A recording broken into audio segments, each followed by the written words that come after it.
Hi everyone. நம்ம இன்றைக்கி இந்த ஸ்போக்கன் இங்கிலீஷ் கிளாஸ் வீடியோவில் அட்வர்ப் பற்றி பார்க்க போகிறோம். Adverb an adverb is used to provide more information about the verb or the action in the sentence. அதாவது ஒரு verb ஒரு சென்டென்ஸில் ஒரு வினைச்சொல் இருந்துச்சு அப்படின்னா அந்த வினைச்சொல் அந்த ஆக்ஷன் வேர்ட் வந்து எப்படி இருக்குன்னு சொல்லி அதை பற்றி டிஸ்கிரைப் பண்ணுற மாதிரி அல்லது அதை பற்றின அடிஷ்னல் இன்ஃபர்மேஷன் கொடுக்குற மாதிரி வர்ற வார்த்தை தான் அட்வர்ப். எப்படி நவுனை டிஸ்கிரைப் பண்ணி வர்றது அட்ஜெக்டிவோ அதே மாதிரி வேர்பை டிஸ்கிரைப் பண்ணி அதை மாடிஃபை பண்ணி வர்றது தான் அட்வர்ப். ஓகேவா? Next, types of adverbs.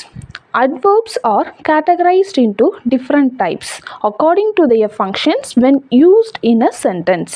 அதாவது ஒரு சென்டென்ஸில் அதோடைய செயல் எப்படி இருக்குது அந்த இது எப்படி இருக்குது அப்படின்னு சொல்லி அதை பொறுத்து அட்வர்ப்ஸ் பல வகைகள் படும். என்னெல்லாம்னா adverbs of manner, adverbs of time, adverbs of place, adverbs of frequency, adverbs of certainty, adverbs of degree, interrogative adverbs and relative adverbs.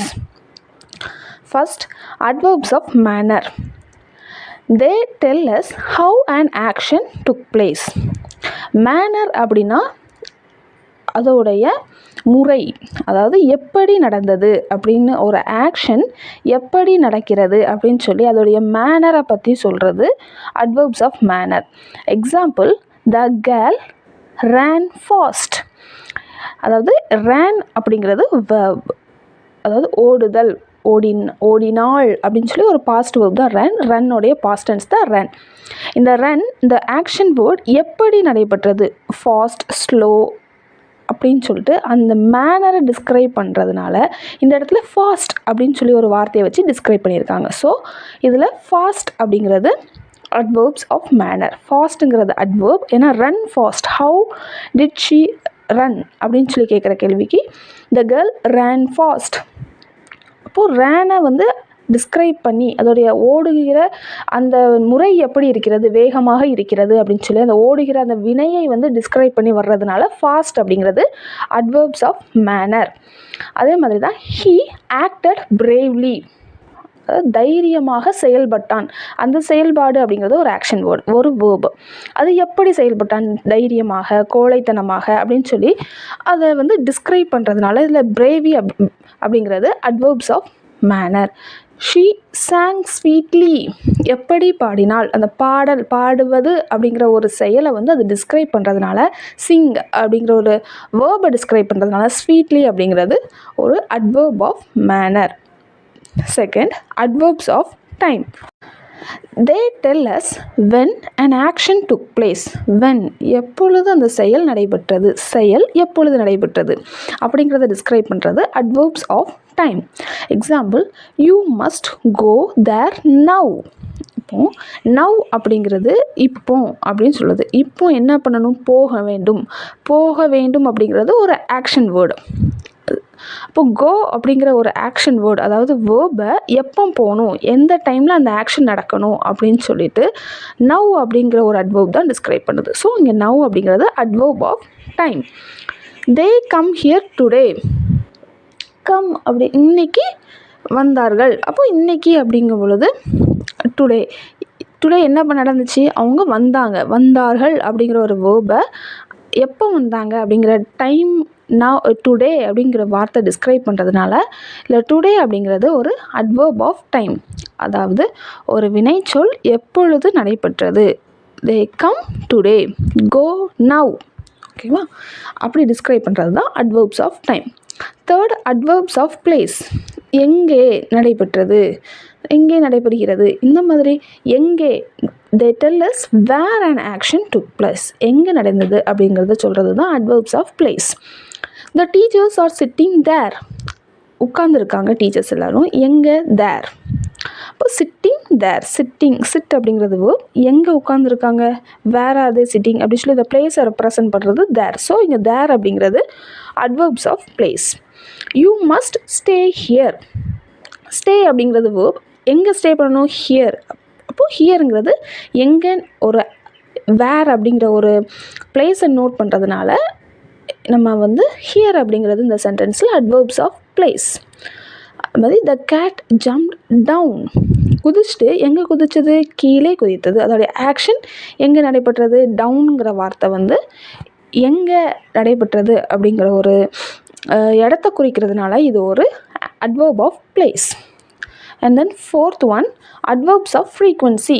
frequency அப்படின்னா எத்தனை முறை அல்லது எப்பொழுதெல்லாம் அப்படின்னு சொல்லி how often, they tell us how often an action took place அப்படின்னு சொல்லி குறிக்கிறது adverbs of frequency. frequencyனா frequent-ஆ அல்லது occasional-ஆ, அதாவது எத்தனை முறை, அடிக்கடி, அவ்வப்போது, இருமுறை, மும்முறை அப்படின்னு சொல்லிட்டு டைமு அல்லது அடிக்கடி இந்த மாதிரி சொல்கிறது எல்லாமே ஃப்ரீக்வன்சி அப்படின்னு நம்ம சொல்லுவோம். ஓகேவா? We go to movies occasionally, அக்கேஷ்னலாக எப்போவாது. இப்போ மூவிஸ்க்கு இது வந்து கோ அக்கேஷ்னலி, எப்போவாவது போவோம். அந்த இடத்துல கோ அப்படிங்கிற வேர்பை தான் அந்த அக்கேஷ்னலி அப்படிங்கிறது டிஸ்கிரைப் பண்ணுது. ஸோ அக்கேஷ்னலிங்கிறது ஒரு அட்வர்ப். அது எந்த மாதிரி, ஹவு ஆஃபன் அப்படிங்கிற ஒரு வேர்டுக்கு அதை ஆன்சர் பண்ணுறதுனால அக்கேஷ்னலி அப்படிங்கிறது அட்வர்ப் ஆஃப் ஃப்ரீக்வன்சி. அதே மாதிரி தான் he comes here often, come often, அது அடிக்கடி வருவான். ஓகேவா? யுவர் ஃப்ரெண்ட் டெலிஃபோன்ட் ட்வைஸ், இருமுறை ஃபோன் பண்ணாங்க. டெலிஃபோன்ட் அப்படிங்கிறது இந்த இடத்துல டெலிஃபோன் தனியாக இருந்துச்சுன்னா அது ஒரு நவுன். டெலிஃபோன்டு அப்படிங்கிறது கால்டு அப்படிங்கிற ஒரு மீனிங்கை குறிக்குது. ஸோ இதில் டெலிஃபோன் இருமுறை அழைத்தார்கள், அழைப்பது எத்தனை முறை, இருமுறை. ஓகேவா? அடுத்து fourth one, adverbs of certainty. they tell us the certainty with which an action took place. அதாவது certain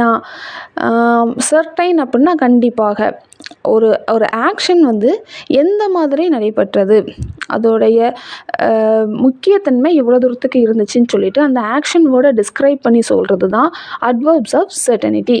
example, I will certainly convey my message. இதை வந்து கன்வைங்கிறது ஒரு வேர்ப், கண்டிப்பாக சொல்லிவிடுவேன். Certainly convey. ஓகேவா? He was obviously not interested, அவனுக்கு அதில் வந்து விருப்பம் இல்லை அப்படிங்கிறது ரொம்ப தெளிவாக தெரியுது. ஆப்வியஸ்னால் ரொம்ப தெளிவாக தெரிகிறது, வெரி கிளியர்லி அப்படிங்கிறது தான் மீனிங். ஆப்வியஸ்லி நாட் இன்ட்ரெஸ்டட், ரொம்ப அவனுக்கு அதில் வந்து உண்மையாக விருப்பம் இல்லை அப்படிங்கிறது தெரியுது அப்படின்னு சொல்லிட்டு அந்த சர்டனிட்டியை குறிக்கிறதுனால இங்கே ஆப்வியஸ் அப்படிங்கிற வார்த்தை adverbs of certainty. I am definitely going there, definitely கோயிங்கிறது ஒரு ஆக்ஷன். கண்டிப்பாக போவேன் அப்படின்னு நம்ம சொல்கிறது வந்து கண்டிப்பாக, இந்த மாதிரி சர்டனிட்டியை குறிக்கிறதுனால டெஃபினெட்லி அப்படிங்கிற வார்த்தை ஒரு adverb of certainty. And sixth one, adverbs of degree. Degree அப்படின்னா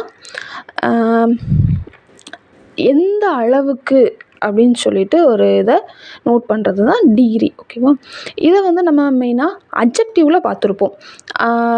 it is very beautiful flower அப்படின்னு சொல்லிட்டு ஒரு நவுனை வந்து அது வெரி பியூட்டிஃபுல்னு சொல்லிட்டு ஒரு degree of comparison, positive degree, superlative degree அப்படின்னு சொல்லி நம்ம அட்ஜெக்டிவில் பார்த்துருப்போம்.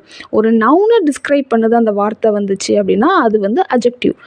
இது வந்து ஒரு வேர்பை டிஸ்கிரைப் பண்ணி வர்றதுனால இது ஒரு adverb of degree அப்படிங்கிற கேட்டகரியிலையும் இந்த வார்த்தைகள் வரும். they usually modify an adjective or another adverb. இந்த டிகிரி adverb of degreeல வர்ற வார்த்தைகள், இப்போ வெரி அப்படிங்கிற வார்த்தையை எடுத்துக்கிட்டோன்னா அது ஒரு adverb of degreeல வர்ற ஒரு வார்த்தை. அந்த வார்த்தை வந்து அட்ஜெக்டிவுமே அதை டிஸ்கிரைப் பண்ணும். Example, it is a very beautiful flower. Beautiful ஃப்ளவருங்கிறது நவுன், பியூட்டிஃபுல் ஃப்ளவர் அப்படிங்கிறது ஒரு பியூட்டிஃபுல்ங்கிற வார்த்தை அட்ஜெக்டிவ், ஃப்ளவருங்கிறது நவுன். வெரி பியூட்டிஃபுல் ஃப்ளவர் அப்படிங்கும்போது பியூட்டிஃபுல்லையே வெரி பியூட்டிஃபுல், அதாவது அட்ஜெக்டிவவே அது வந்து டிஸ்கிரைப் பண்ணுது வெரி அப்படிங்கிற வார்த்தை. அப்போ இந்த வெரி அப்படிங்கிற வார்த்தை இந்த இடத்துல பொதுவாக சொல்லும்போது நம்ம அட்ஜெக்டிவ் சொல்லிடுவோம். ஆனால் குறிப்பிட்டு அதை நம்ம இன்னொரு டைசெக்ட் பண்ணி பார்க்கோம் அப்படின்னா இதில் வெரிங்கிறது அட்வர்ப் ஆஃப் டிகிரி. அந்த டிகிரி அந்த adverb of டிகிரிங்கிற வெரி பியூட்டிஃபுல்ங்கிற ஒரு அட்ஜெக்டிவை வந்து டிஸ்கிரைப் பண்ணிது. இந்த அட்ஜெக்டிவ் வெரி பியூட்டிஃபுல்ங்கிற மொத்த அட்ஜெக்டிவ் ஃப்ளவர் அப்படிங்கிற நவுனை டிஸ்கிரைப் பண்ணுது. Very beautiful flower. ஸோ இந்த இடத்துல வெரி அப்படிங்கிறது ஒரு adverb of degree. It modifies அல்லது இட் டிஸ்கிரைப்ஸ் அட்ஜெக்டிவ், ஒரு சில சென்டென்ஸில் அட்ஜெக்டிவை டிஸ்கிரைப் பண்ணுற மாதிரியும் வரும், ஒரு சில சென்டென்ஸில் ஒரு அட்வர்பே அதை டிஸ்கிரைப் பண்ணுற மாதிரியும் வரும், ஒரு சில சென்டென்ஸில் ஒரு வேர்பை டிஸ்கிரைப் பண்ணுற மாதிரியும் வரும். அது சென்டென்ஸை பொறுத்து அது மாறும்.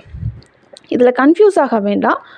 நம்ம ஒரு பேசும் பொழுதோ அல்லது எழுதும் பொழுதோ வெரி அப்படிங்கிறது அது ஒரு அட்ஜெக்டிவையோ அல்லது ஒரு நவுனையோ ஒரு வேர்பையோ டிஸ்கிரைப் பண்ணுற மாதிரி வந்துச்சுன்னா அது ஒரு adverb. They tell us the extent or degree of action, எப்படி அது இருக்குதுன்னு சொல்லிட்டு அதோடைய அளவை குறிக்கிற மாதிரி வர்றது. ஹீ இஸ் வெரி டயர்டு, அவன் சோர்வாக இருக்கான் அப்படின்னு சொல்கிறது ஒரு ஆக்ஷன். அவன் எந்த அளவுக்கு சோகமாக இருக்கான்னா வெரி ரொம்ப சோர்வாக இருக்கான். He is very tired. The result was quite obvious. ஆப்வியஸ்னாலே வெரி கிளியர் தான் அர்த்தம். குவைட் ஆப்வியஸ்னால் ரொம்ப தெளிவாக தெரியுது. ரிசல்ட் ரொம்ப தெளிவாக தெரியுது, அந்த முடிவுகள் வந்து ரொம்ப தெளிவாக தெரிகிறது. ஒரு வார்த்தையை வந்து இன்னும் கொஞ்சம் அழுத்தமாக ஆழமாக சொல்கிறதுக்கு இந்த அட்வர்ப்ஸ் ஆஃப் டிகிரியை நம்ம யூஸ் பண்ணிக்கலாம். The result was quite obvious. ஓகேவா? அடுத்து 7th one, interrogative adverbs. They are used to ask question, அதாவது கொஷின் கேட்குறதுக்கு யூஸ் பண்ணப்படுற வார்த்தைகளை நம்ம வந்து இன்ட்ராகேட்டிவ் அட்வர்ப்ஸ் அப்படின்னு கேட்டகரிலையும் சொல்லலாம். When did you go to school, when did you go to school, எப்பொழுது ஸ்கூலுக்கு போனாய். ஒய் ஆர் யூ க்ரையிங், எதற்காக அழுகிறாய். Why crying, why are you crying. Where did he come from, எங்கிருந்து வந்தான். இந்த மாதிரி கொஷின் கேட்கும்போது நம்ம யூஸ் பண்ணுற வார்த்தைகளை, அதாவது அந்த வேர்பை வந்து அதை டிஸ்கிரைப் பண்ணுற மாதிரி அந்த கொஷின் வரும். Where did he come from. வேர்ங்கிறது பிளேஸை குறிக்கிறது. கம் எங்கிருந்து வந்தான். எதற்காக அழுகிறாய். டேரெக்டாக நம்ம வந்து அந்த ஆக்ஷனை தான் நம்ம கேட்போம். தமிழில் அதை நம்ம கேட்கும் பொழுதுமே எதற்காக, ஒய், அழுகிறாய், crying, why crying, why are you crying. எங்கிருந்து வந்தான், வேர், வந்தான், come, where did you come from. இந்த மாதிரி அந்த ஆக்ஷனை குறிக்கிற மாதிரி வர்ற கொஷின்ஸ் வேர்ட்ஸ் எல்லாமே interrogative adverbs. 8th one, relative adverbs. They relate or connect to sentence and also serves adverbs. அதாவது ஒரு வார்த்தை இரு வாக்கியங்களை இணைக்கிற மாதிரி வந்து அமைவதை நம்ம ரிலேட்டிவ் அட்வர்ப்ஸ் அப்படின்னு சொல்லலாம். அது வந்து ஒவ்வொரு சென்டென்ஸ்லேயும் ஒவ்வொரு மாதிரி அமையும். இந்த சென்டென்ஸில் அது அட்வர்பாக அமைஞ்சிருக்கு. ஐ was away at the time when they arrived, அவர்கள் வரும் பொழுது நான் வெளியே இருந்தேன். இதுதான் அந்த சென்டென்ஸோட மீனிங். அவர்கள் வரும் பொழுது, வென் தே அரைவ்டு, அரைவ்டுங்கிறது தான் இந்த இடத்துல முக்கியமான வேர்ப். வென் தே அரைவ்டு, அந்த அரைவ்டு வென் அப்படிங்கிற ஒரு சென்டென்ஸ் ரெண்டு சென்டென்ஸை, ஒரு வேர்டு வென் அப்படிங்கிற வேர்டு ரெண்டு சென்டென்ஸை இணைக்குது. I was away at the time when they arrived, they அரைவ்டுங்கிற ஒரு சென்டென்ஸ், ஐ வாஸ் அவே அப்படிங்கிறது இன்னொரு சென்டென்ஸ். இந்த ரெண்டு சென்டென்ஸையும் இணைக்கும் சொல்ல வென் அப்படிங்கிற ஒரு ரிலேட்டிவ் அட்வர்ப் வந்திருக்கு. He told me the reason why he failed to come. அவனால் எதற்கு வர முடியவில்லை அப்படிங்கிற காரணத்தை என்கிட்ட சொன்னான்.